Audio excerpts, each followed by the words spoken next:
they're like, really? You're showing up with 300 guys? Are you kidding me? And there's that moment where King Leonidas starts pointing out some of the soldiers, what is your profession? And I think the first one's a porter. And then the second one is a blacksmith and a sculptist or something like that. And then King Leonidas turns to his men and says, Spartans, what is your profession? That is it. That is it. So here's what we're going to do. If I, at any point in this day, feel just a little bit that the energy is kind of going down, we just need a rally call, okay? So at any given point, I'm just going to say randomly, what is your profession? Oh my gosh. It didn't work. Okay, let's do it one more time. Whether you got your coffee or not, you got to deliver right now, gentlemen, okay? What is your profession? Oh, that is it. Okay, march onward, brothers. Sweet. We're going to have fun with that one. Okay, Romans 12:2 says, do not conform any longer to the pattern of this world, but be transformed by the renewing of your neural networks. The renewing of your stories. The renewing of your mind. Okay? So again, a verse that reads so well, but I'm hoping that today as we read these things and learn these things, the Bible can sort of have a different, better edge to it. Like, wait a minute, that is something I can really do. I can really practice. So, I'm going to continue a little bit with some brain education here. First of all, this is an amazing thing that we've only known for about maybe 15, 20 years, thanks to science breakthroughs. But the human brain is basically, the brain cells are very much like skin cells. Now, has anyone ever scratched themselves? Cut themselves somehow, whatever? My dog bit me about a month ago, and yeah, I still got a little bit of a scar. But what happens? Are you doomed? No. God has made this strange process happen. As soon as your injury happens, right, your body, without any will of yours, starts sending brand new skin cells, right? And they start patching up. And if you don't pick at it, right,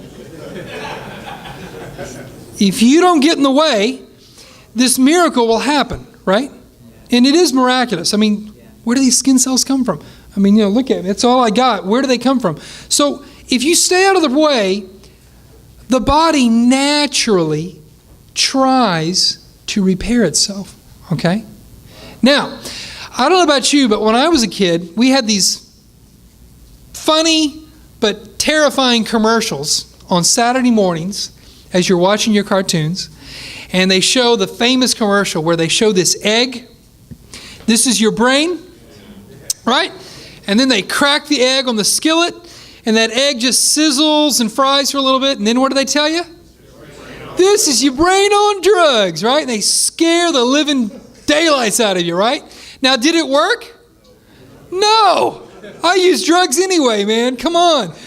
Because fear, by the way, fear is a horrible motivator to teach something, okay?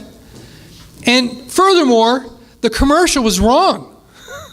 Well, I wouldn't say this. It wasn't wrong, but it wasn't complete. Because yes, drug use, it does kill brain cells, right? But guess what? Your brain has the same process as your skin. In other words, if you cause harm to your brain by doing something harmful to it, like a substance or a very, very stressed out life, like, have you heard of worry? Jesus preached about it, right? Worry does something negative to your brain, especially if you routinely practice worry or routinely live stressed, okay? That has structural harm to the brain, okay? But here's the twist. When we stop doing harmful things, the brain very naturally starts producing new brain cells. And again, we only know this for like maybe 15 years now. And they discovered that new brain cells show up out of somewhere. And guess what they call it?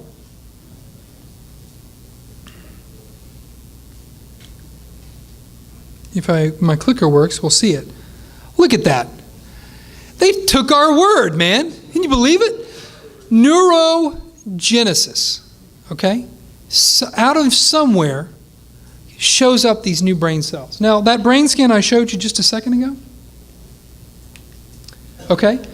These are brain scans. Now, these aren't the exact ones, but I show this all the time to my teens and my adults in recovery. Is this brain right here? That's substance use right there. Okay? And these brain scans can actually show areas of the brain that are overactive, like people that stress out a lot, that worry a lot, that are like really too energized all the time, or parts of the brain that are underactive, maybe some depression going on or things, some structures are starting to shut down, or there's gaping holes sometimes, and that part of the brain is showing no activity anymore. Question? I mean, this is news to me because I've been taught in school that the brain cell neurons don't reproduce. You're not reproducing cells. That is old school. Old school. And actually, Dr. Daniel Amen, he's a very famous neuroscientist in L.A. What did he say? Oh, I'm sorry. The question was, he learned that what I'm telling you is wrong. No, just kidding. No, he learned that the brain basically has a certain number of cells and that they can't reproduce. Right? Yes, sir. I was just going to ask the same thing because somebody told me that you can actually develop new brain cells, and it was kind of as a drug prevention. Right. And I'm sorry, I love people like that to death, and I know they have good intentions, but unfortunately it's not accurate science. And I mean, we got brain scans these days to prove it. This brain right here, if this guy goes in recovery, and they've got snapshots of this, a person goes into a recovery situation where he's no longer putting in toxins in his head, he's also changing his lifestyle, changing the way that he thinks, changes the way that he deals with triggers and whatnot in his life. You will see that brain in a few months, it will be different. Now again, if I chop my arm off, is my arm going to grow back? I mean, sometimes the damage is too strong, right? And sometimes there are certain structurals of the brain that are not going to fully come back. But the idea is, if you've harmed it, it can and it wants to naturally try to repair itself. Yeah, Mark. I think it's also scriptural because it talks about the renewing of our mind, which says that our brains can be renewed, so they must have the ability to regrow. So forget where science is at, all right? The Bible is our authority, thank you very much. But guys, I mean, again, you read that scripture, right? Is the Bible true or not? Well, I mean, just you got to read those words really slowly sometimes. Renews my mind. I think it's possible. And that's why I'm so excited about this field, is because science is sort of validating, I think, a lot of the things that the Bible's already been saying, which is kind of cool. I think it encouraged my faith. So, yes, CJ. That word, it kind of means to renovate your mind, to renew. Oh, renew, re-innovate. Renovate, to repair, to bring back online. Yeah, great word, great word. So, here's the thing. Like I said, when there are new neurons showing up in the brain, and actually the way that they identified these new brain cells is they had put a chemical in the blood tissue or the bloodstream of these rats, right? And these rats would like be learning these new skills or going through different mazes and whatnot. And they noticed that the color of this dye was changing colors in this certain area of the brain. And they realized what was happening was that the chemical was being connected to some electricity. And this is how they discovered that new cells were showing up. It's like, wait a minute, these brain cells weren't here a minute ago, And when these new brain cells showed up, they changed the color of this dye. I don't know what it was, purple to blue or something like that. But that's how they stumbled upon this insight, that the brain actually creates new neurons. And especially, like remember we said when neurons wire together, they fire together? Well, again, there's that energizing process. When you're learning new things, figuring out new things, you get a little bonus. This energy, right? And who doesn't like learning? Don't you hate figuring things out? Don't you hate figuring out how to talk better in your marriage? Or don't you hate, figuring out your math problems and getting, better grades? We're designed to enjoy learning. And God's designed it in this weird way that when you learn something or figure something out healthy, your brain actually rewards you and says, hey, good job, let's keep going, right? So in some ways, man has been designed to become disciples, I think, to become learners. We just need to make sure we learn from the right source, right, and learn the good things. So what you do, what you see, builds the brain indeed. Here's a very interesting story, how they stumbled upon this. Again, the accidents of science are so funny. So these men were doing brain scans of these monkeys, and they had their brains wired up so they could see what parts of the brain were lighting up in different activities. Like if they're eating, if they're working on a puzzle, if they're, hugging. I mean, basically anything the monkeys would do, they were trying to figure out what parts of the brain are responsible for what, okay? Great idea. Awesome. But here's what happened. One afternoon, they forgot to turn the brain scan off, okay? It was live. So the lab technician walks in, and there was this cup in the laboratory, a cup that they had used earlier with the monkey. And the lab technician put his hand in the cup, took out a nut, and ate it. No big deal, right? Well, the other lab technician in the booth said, "Get in here, you're not going to believe this." So they go back and they look and they watched how the monkey's brain lit up when he was watching the lab technician pick up the nut. And they said, "We've seen this before. I've seen this exact light up, in these brain scans before." So they went back and looked, and they realized that the same exact neurons lit up when the monkey himself took the nut out of the jar, as when he watched the technician take the nut out of the jar. And this was a very profound insight, that the brain has this process they call mirror neurons. In other words, whatever you observe, whatever you see, you recreate. Your brain recreates it in your mind. Now that's really good news or really bad news, depending on what we're looking at, right?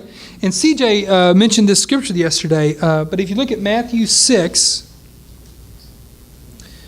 let me just read it real quick. Look at this. The eye is the lamp of the body. If your eyes are good, your whole body will be full of light. But if your eyes are bad, your whole body will be full of darkness.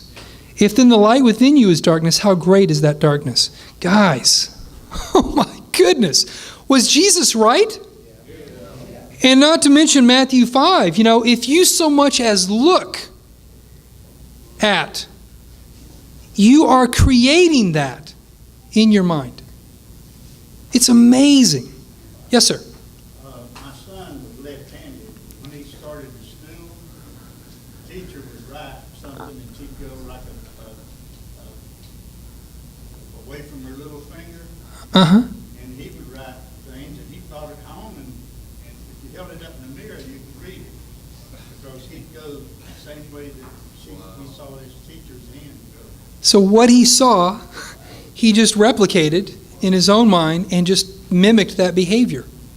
By the way, congratulations on him being a southpaw. Amen. Any other southpaws in the room? The few, the proud. Okay. whatever. But isn't that amazing?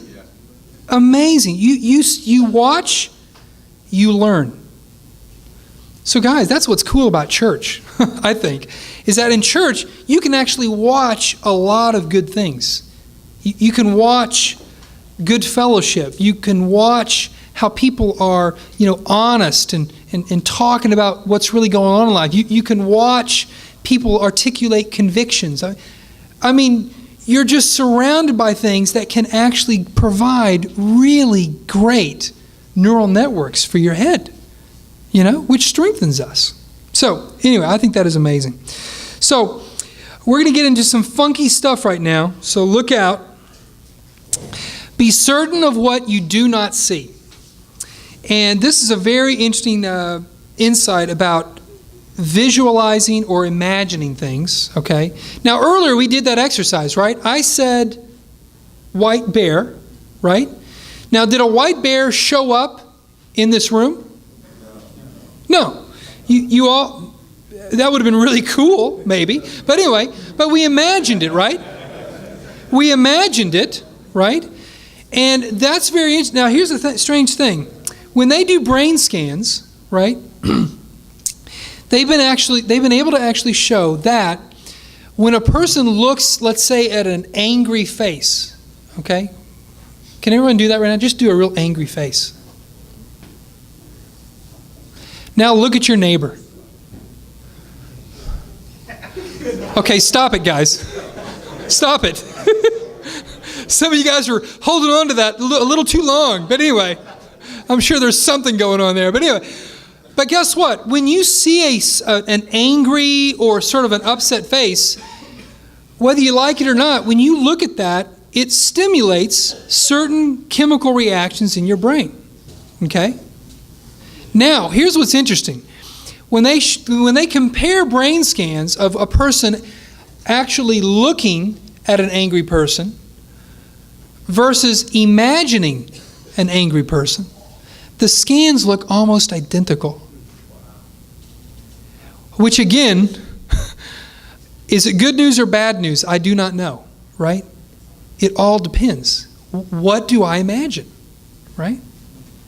Now, I come from that crazy town on the west side, LA, right?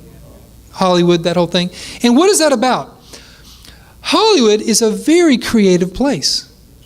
There's a lot of people with amazing imaginations. But one thing I don't like about Hollywood, and I'm kind of convicting myself right now, is that in some ways, as we've evolved as a society, we've now relied more and more on others' imagination, right? In other words, well, why do I need to imagine that? I can just watch it in a movie, And so what ends up happening, I think, is that our imagination muscles start getting weaker and weaker and weaker, and now we just watch the product of other people's imaginations rather than really exercising and utilizing our imagination, which is actually a very healthy thing to do. Very healthy thing to do. So, here we go. Here are some great quotes. This is from a guy, his name is Gregory Boyd, and this was his book, Seeing is Believing, but I think these quotes are profound. One of the most pervasive problems in contemporary Christianity is that we mistakenly assume that information automatically translates into transformation. Have you guys ever listened to an inspiring sermon? People in Knoxville, you better say yes very quickly, all right? Come on, CJ. But we've all heard inspiring messages, right? And now how does that feel? It feels awesome. I love it, right? But you know the risk we take, right? We love inspiration. It feels good. I love that information. I love that new idea, that new perspective. And sometimes we think that good feeling that we got from that information has transformed me. Did it? It's like, okay, it's noon, sermon's done. Whoa, I'm a new person. Let's go out to lunch. Oh my gosh. No. And I don't know about you guys, but the church environment I grew up in was very much like that. Sundays, well, Sundays was not always inspiring, but anyway, sometimes it might have been. But it was Sunday, and that was it, right? Then you show up next Sunday. But the transformation is what happens after the message, after the inspiration. Lots of people were inspired by Jesus. Did everybody follow him? People listened to a lot of his information. Did they become followers? Not necessarily. You had to do. Remember neural network formula? Emotion, effort, participation. Right? You gotta be engaged, right? Here's the other quote. One of the fundamental problems is that many of Western Christians have forgotten how to use our imagination in spiritual matters. Okay? And this is kind of the whole idea that sort of Western Christianity became more about doctrine and study, and this is how we interpret, and we lost touch with some practices. And there's some amazing Christian practices that do profound things for our brains. If we do them. We got to do them. So here's what I just want to tell you. This is not meditation, okay? I'm not threatening your Christian foundation here, okay? Meditation does not belong to Buddhism. It doesn't. In fact, it is a very established Judeo-Christian practice, okay? And here's just a few. I think there's like 23 references of meditation in the Bible between New and Old Testament. And I want to draw your attention to that last word on the bottom. Selah. I read a book about 2 years ago that actually talked about the Jewish culture, right, in which Jesus came, onto the planet, right? And it was very interesting because even as I was looking at this Bible, Eli was nice enough to loan me this Bible today, but even in this reference it says in Psalm 3, this is one of the 30 Psalms where they mention this word, even in the footnote it says here, a word of uncertain meaning occurring frequently in the Psalms, possibly a musical term. Well, if you would actually sit down with a Jew, they could help you understand this word. Because Selah, yes, it did show up in a lot of the Psalms and it was used in music, but it was also a Jewish practice where you stop and listen. Now think about that. Let me just read you an example. Here is Psalm 3. Just listen. O Lord, how many are my foes? How many rise up against me? Many are saying of me, God will not deliver him. Selah. Stop and listen. But you are a shield around me, O Lord. You bestow glory on me and lift up my head. To the Lord I cry aloud, and he answers me from his holy hill. Selah. Stop and listen. Now, can you imagine doing that tomorrow at church? Amazing grace. Selah. Stop. Listen. Guys, this was a practice to not just read the Bible, not just to sing the psalm again, but the psalm actually had these breaks where you stop. You stop the music, you stop the singing, you just stop and you listen. And what I really think we do during that listening is we imagine what we just sang. Or we imagine what we just read. Because remember, to get neural networks going, you've got to participate in your Bible study. Have you ever done that? Have you ever read in your quiet time for like 15, 20 minutes and then can't remember anything that you read? Is that just me? All right. Thank you, guys. But you've been there, right? Have you ever had dry, quiet times? Well, the reason they're dry is because we're not using our mind in the correct way to really get what the Bible's there for. The Bible is a neural network provider if we engage it correctly. Yeah? I looked up one time in the dictionary, meditate means have in mind as a purpose or goal. Have a mind. Have in mind as a purpose and goal. Have in mind as a purpose and goal. It's a great definition. So, look at these. Well, here's some scriptures you can study on your own. But here's some things I want you to understand about meditation. Now, if God didn't design this, I don't know who did. But they've actually realized that people that routinely practice meditation or mindfully reading the Bible or mindfully reflecting in prayer and stuff like that, what they've noticed is that the brain does a lot of stuff during that process. Improves your awareness of environment. Here's a big one. Anti-stress hormones. And notice what I said. I didn't say it just reduces your stress, which it will. But when you meditate, when you stop and listen for a few minutes, or you really reflect or visualize things that you're reading, your brain starts building anti-stress hormones. That means your quiet time at 7 in the morning, if it really worked for you and you really practice this stuff, around 2 o'clock when you're in the middle of a stressful day, you will have more perseverance because of anti-stress hormones that you produced that morning with God. Is that incredible? That is amazing. Pleasure-enhancing neurotransmitters. Now, who created pleasure, by the way? God. Thank you. I've been in some places where, Satan, he invented pleasure. No. Guys, come on. God invented pleasure, right? And here's the thing. When we live in a fast-paced, stressed-out life that our culture sort of promotes, right? Guess what? We don't enjoy things as we could, right? And so what do? We end up going to these ungodly extremes to try to feel pleasure, right? Well, movies are fun, but they're always more fun when I'm high. Whatever. We find these substitutes, and yet if we practiced God's methods, right, we would be enjoying things unlike we ever have. Okay? Can I give you a quick example? Bear with me. So, one meditation I've done, which I love. Who here drinks coffee? Okay, I have some co-addicts in the room. That's awesome. Thank you. So here's what I do.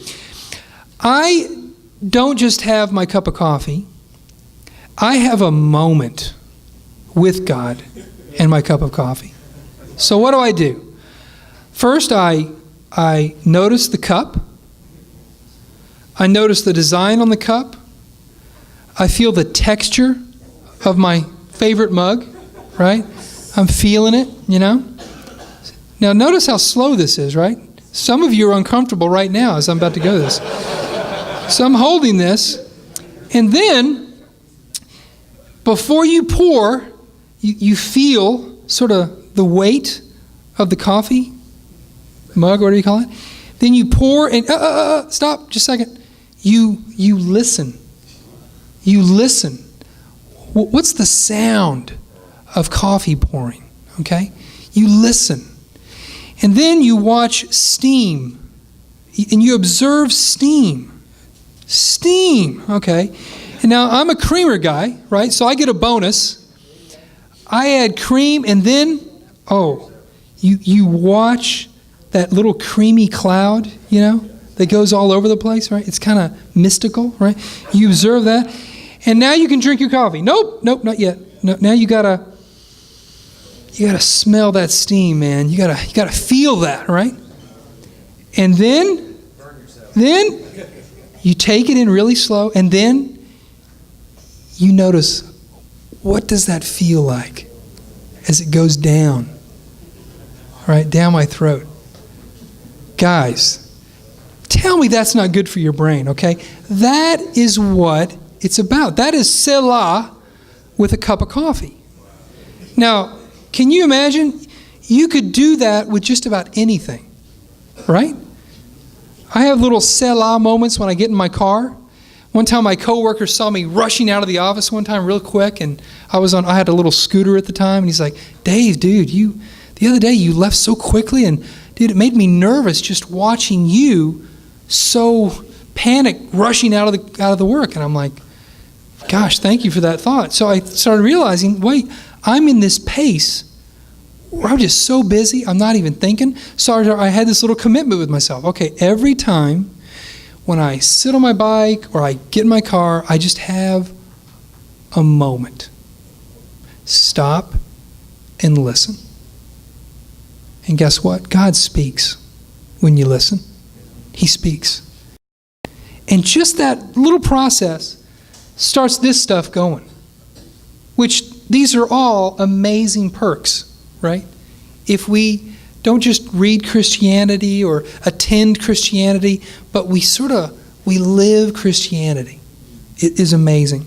So, depression decreasing neurotransmitters, so it can really kind of give you an edge to avoid depressed thinking and whatnot. Improves your cognition, improves your relaxation, your psychological health, and reduces substance abuse cravings. And in the chemical recovery field, this is a big thing right now. The whole idea of mindfulness, learning to slow down your pace of your brain so that you're not trying to get fixed all the time. Okay, and just here's a brain scan to prove it. What they noticed here after about, I think this is about 7 or 8 minutes of a person in a brain scan who, they did a brain scan at the beginning, then they let him do a 7-8 minute meditation exercise, and what you notice is, this is probably a weak representation, but at the baseline before, his limbic system is a little hot, which we're going to get into a little bit later. This part of the brain where your emotions and your reward center is located, that calms down, and the prefrontal cortex, which is right behind your forehead that we're going to learn about in the next session, where your sense of judgment, decision-making, impulse control, even your spirituality is taking place right there. And when people meditate, the best parts of their brain actually turn on, and the riskier parts of our brain actually calm down. So guys, believe me, God invented prayer, He invented meditation, and He made our brains to work really well when we do these things. Okay? Yes? This might be getting a little heavy, but does this create permanent effects as well? Well, it's like muscles, right? If you keep practicing, right, that muscle will get thicker. And they have noticed, and we're going to get a little bit into some differences in the brain parts, but yes, the prefrontal cortex actually can get stronger. And so that ends up turning into what we call character. A person of character has a remarkably developed prefrontal cortex. And we're going to look today about how to build that. But yeah, it does. It does have lasting effect. Okay, so here's some options. Deep, intentional breaths. I cannot tell you how many times this has saved me from mild headaches or a little anxiety about a thing I'm about to do. Slow, deep breaths. Let's just try one right now. You ready? Just take a deep breath in through the nose, out through the mouth.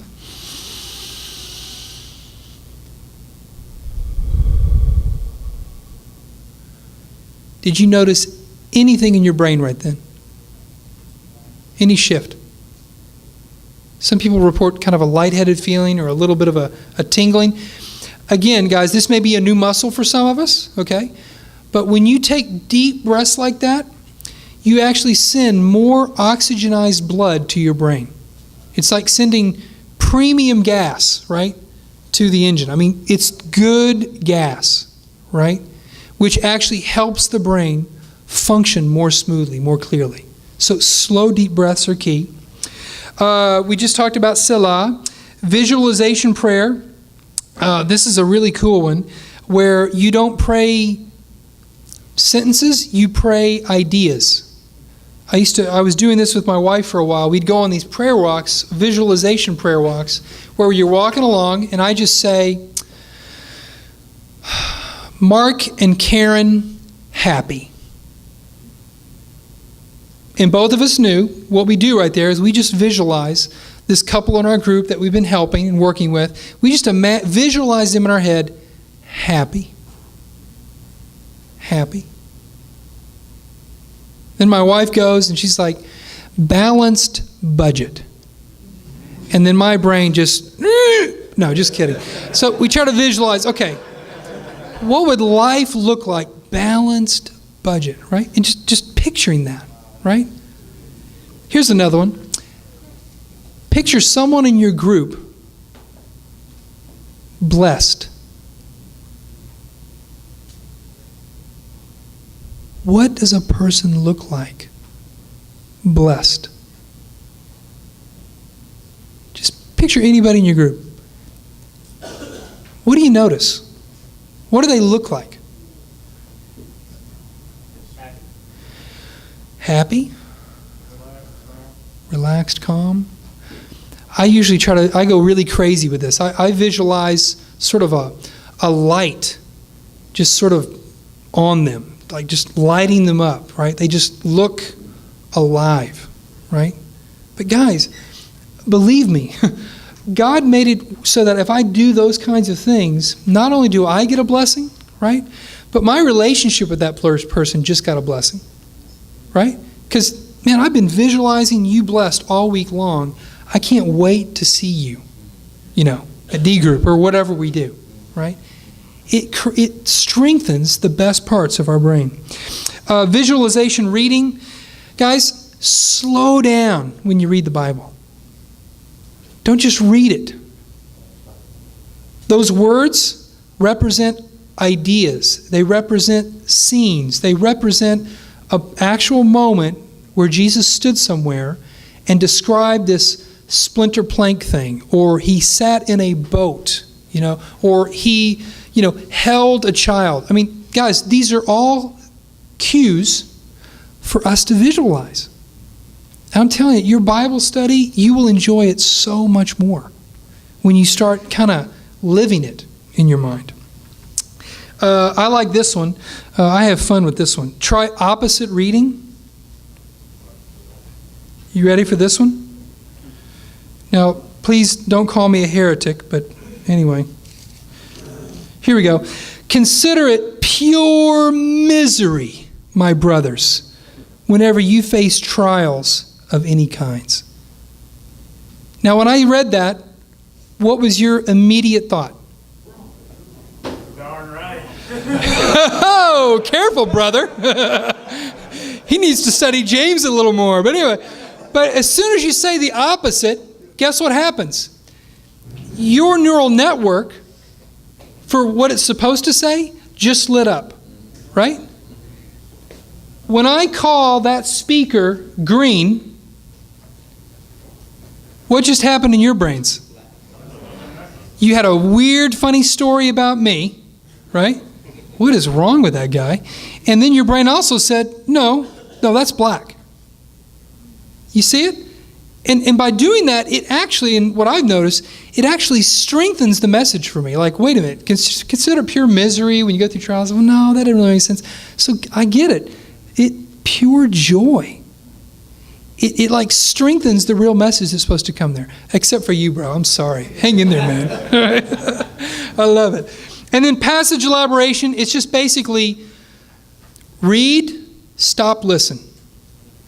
Okay, you read that passage, stop. How does this make sense for me? Where am I in this text that I just read? Right? Or where is my dear brother in this text as I read it? Right? Passage elaboration. Okay, so here's what we're going to do, guys. We're going to do a 5-minute meditation break. It's going to get very uncomfortable in this room. I apologize. But I want everyone right now, if you have a Bible, that would be great. If you don't, please borrow from someone next to you. But I just want you to pick maybe a favorite verse or passage. You pick.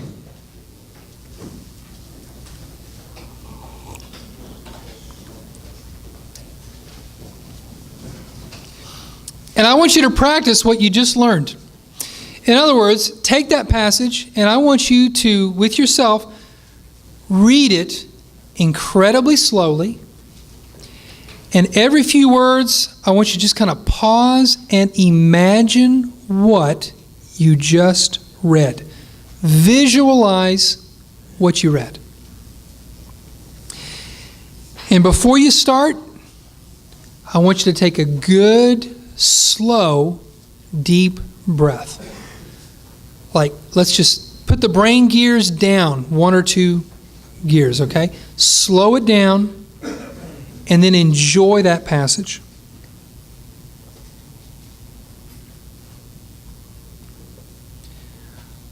I'll give you guys about 3 or 4 minutes.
Let's take about 30 seconds.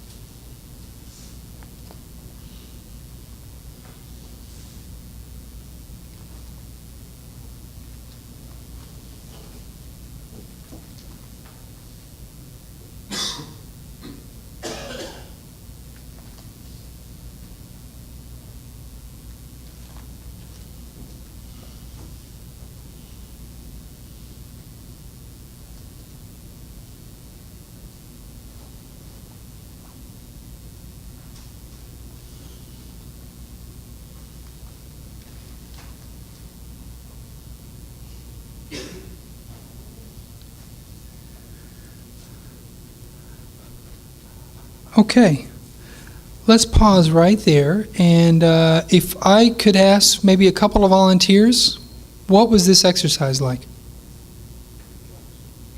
Yes, sir. I found it challenging because when I read, I naturally just read as fast as I can.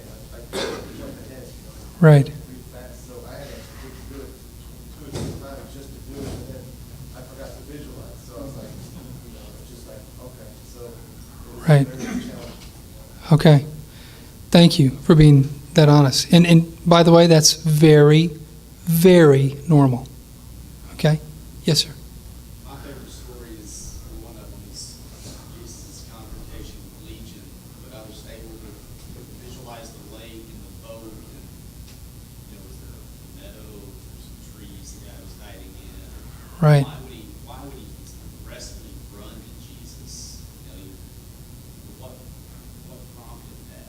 Yeah. Just Yeah. I love the way Jesus just stands that down, but just trying to be there. What's it like to be one of the other guys? They had to be Watching that? quickly. Yeah. Yeah, just, Amazing. yeah. I mean, we're talking 3 verses maybe, and yet how many things you can visualize in just that snapshot. Sir, you had your hand up? Did you? Oh, go ahead. I was doing well at first. There was something about the way I was sitting. I'm not quite up at the table, and then I'm kind of closing my eyes and visualizing, thinking about our closest friends being happy and blessed. I'm like, ow, hip pain. Like my hip kind of felt uncomfortable there, and so I'm Right. screaming, and so what I kind of got out of that was when I think about the kind of Easter meditations of how they sit, and things like that. I think we can take something from that and kind of get it in a position physically where we're somewhat comfortable. Right. Because that's what the stomach block for me there was. I'm not comfortable right here. Right. There's tension in my body. Right. And that's interesting, guys. 'Cause just so you know, I mean, we are describing a skill. So, if I sent you to the gym tomorrow, good luck. You're going to fumble, you'll feel weird, you might get in some pain afterwards. But guys, like any new muscle, right, it starts off weak. So if this exercise was, well, hopefully it wasn't painful, right? But if it was difficult, that makes absolute sense, right?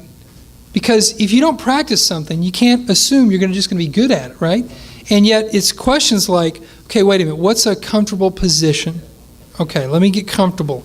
All right, if I start noticing body pains, one thing I recommend, go back to your breath. How do you feel your breath in your body? In other words, your mind can choose to focus on that pain, or it can focus on, how do I feel right now? And they do say that actually deep breathing can actually decrease your inflammation sometimes, where you get just a little bit of relief by that shift. Yes, sir. I found that in this exercise as well as, quiet times, praying, whatever, anytime that I decide to focus on something and kind of let my mind imagine, it gets clouded in with everything else in my life, and so I'll find myself praying or meditating like this, and then 30 seconds later, it's like, wait a second, I was praying.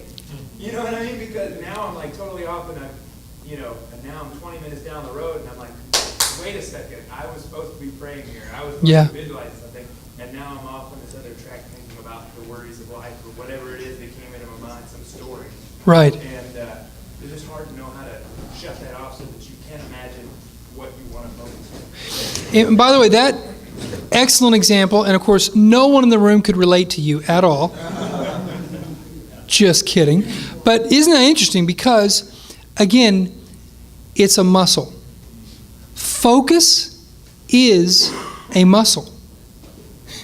And I'm sorry, muscles don't get better by being frustrated because they're not working, right? You got to accept that tension. And I appreciate you describing that battle, because it is a battle. But it's in learning, wait, hold on. Okay, deep breath, slow down. And maybe initially, for me, I could not do this for more than 60 seconds when I first tried it. The whole breathing thing, slowing down, it was just torment for me because my brain is very fast and wants to think about 5 different things at once, which it can't do, but I try. And I had to unlearn some things by trying to learn some new things. And that's that tension. Guys, with growth, there's always tension, right? And it's being aware that that tension is okay. It doesn't mean I can't do it. It just means I'm starting to learn how to do it. 2 more comments. Yes, sir. It was interesting for me. I felt like emotion. Like, it was weird. I slowed it down, and then I guess it's just maybe the passages I read. I just started feeling like emotion, like almost like wanting to cry. Yeah. And I felt like God was trying to get through to me something, and it was just weird. I wasn't where did that come from? Right. It's like it was a tension, but in a good way. Totally. It brought a lot of emotion to my mind. Just thinking about it. I think my life anyway. I worry a lot, and I think God was just okay. You slowed it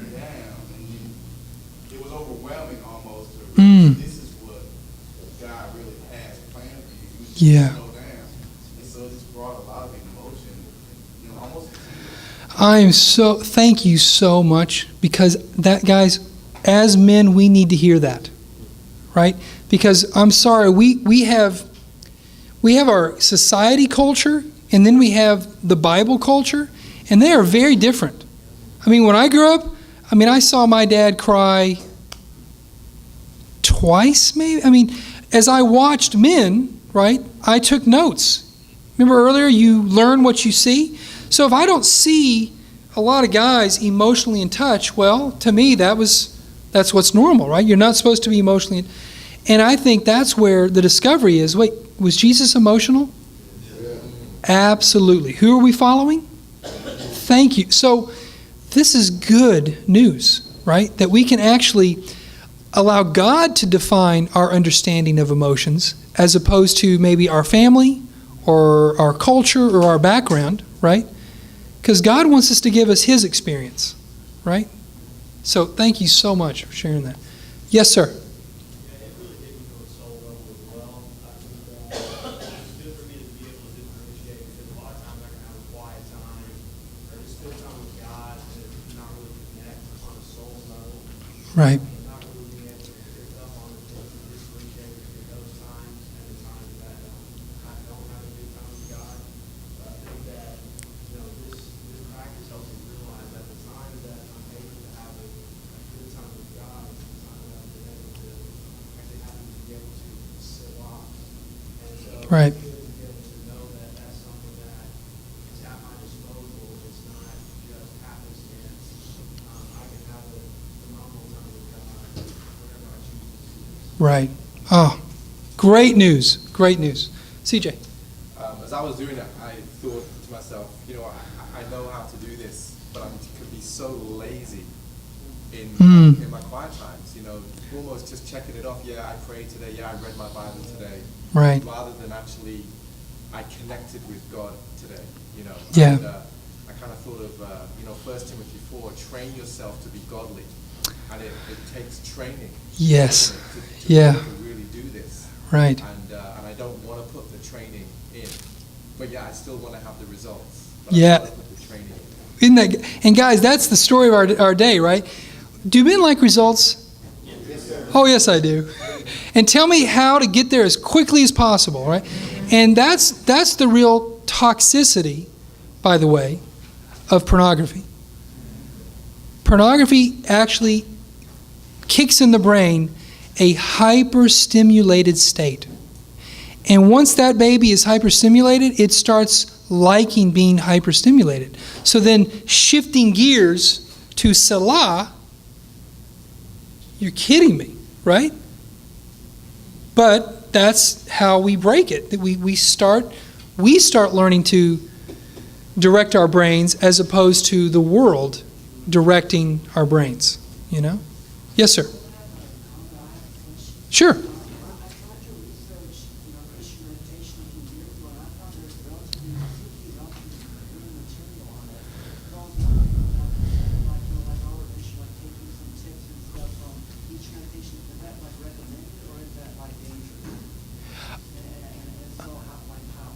Well, I'm not going to speak for all sources. Oh, the question was about trying to find resources on Christian meditation and whether all those sources are valid or are they sometimes dangerous. Like, I don't know, do they integrate too much Buddhist perspective, which I don't know. I just know the book that I quoted there by Boyd called Seeing is Believing, it was amazing. I mean, it was a very grounded explanation of how the brain can really work in prayer and even in counseling, visualizing Jesus in some of your past memories. Like I did a visualization exercise with myself once where I just pictured my parents together. My parents have been divorced for 22 years now, and I just visualized me being at a table at dinner with my folks and invited Jesus sort of in my imagination to be there with us.